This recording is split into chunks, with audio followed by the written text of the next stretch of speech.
पत्नी द्वारा पति के खिलाफ दायर आपराधिक मुकदमे का कितना महत्व होता है? क्या उसका महत्व कम हो जाता है अगर पति द्वारा तलाक का नोटिस मिलने के बाद पत्नी इस तरह की कार्रवाई करती है?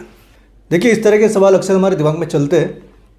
पत्नी अगर काफ़ी टाइम से अपने घर बैठी है, अपने पियर बैठी है, और पति उस दौरान तलाक का नोटिस भेजने से पहले यही सोचता है कि अगर मैंने तलाक का नोटिस भेजा तो वो जानता है कि पत्नी की तरफ से बैकफायर होगा और वो घरेलू मुकदमे, दहेज के मुकदमे या क्रूरल्टी का मुकदमा कर सकती है।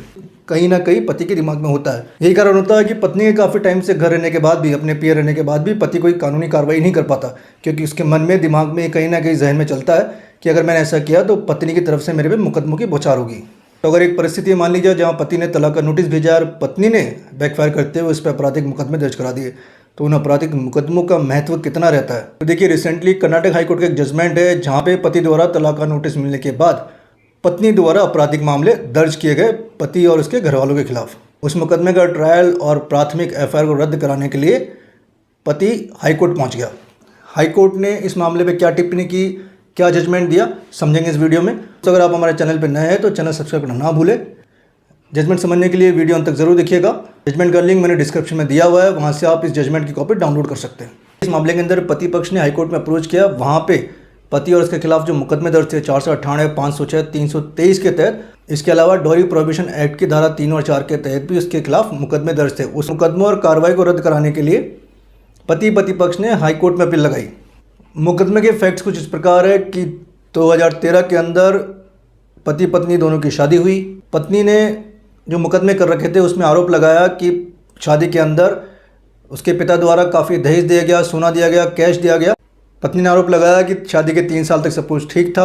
उसके बाद पति और उसके घरवालों ने उसे दहेज की मांग करना शुरू कर दिया। पत्नी ने एलिगेशन ये भी लगाया कि पति के घरवालों ने उस पर दबाव बनाया कि वो अपने पति के साथ पुणे जाके रहे। 2018 के अंदर पति और पति के घरवालों द्वारा उसके घर में घुसपैठ करके उससे मारपीट की गई, अभद्र भाषा का इस्तेमाल किया गया और उसे धमकाया गया।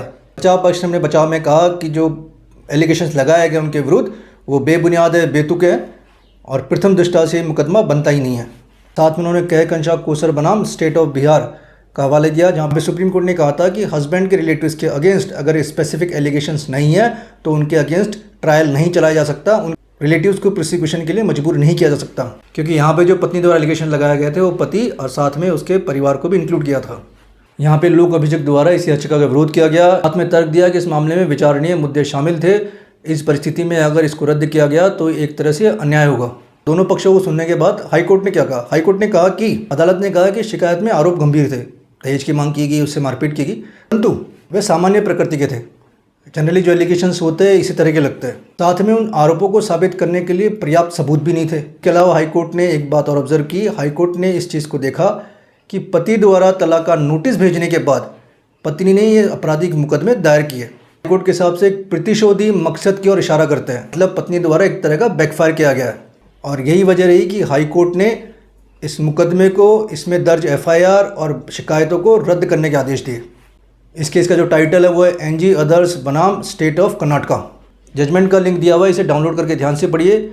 यहाँ पे ध्यान रखिएगा, कोर्ट ने माना है कि जो एलिगेशंस थे वो सामान्य प्रकृति के थे।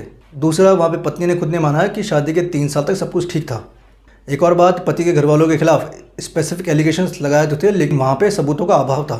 यहाँ पे जो रिपोर्ट पढ़ के या मामले को देख के लगता है वो ऐसा ही लगता है कि तलाक की नोटिस मिलने के बाद पत्नी की तरफ से एक तरह से बैकफायर किया गया और ये मुकदमे दर्ज कराए गए। तो आपके साथ भी अगर ये सिचुएशन है, आपने नोटिस भेजा और उसके बाद पत्नी ने मुकदमे दर्ज कराया, तो आप इस जजमेंट की मदद ले सकते हैं। अपने अगेंस्ट दायर मामले या शिकायतों को आप रद्द करा सकते हैं। तो उम्मीद करता हूँ दोस्तों जानकारी समझ आई होगी। इस वीडियो को शेयर और लाइक करना ना भूलें।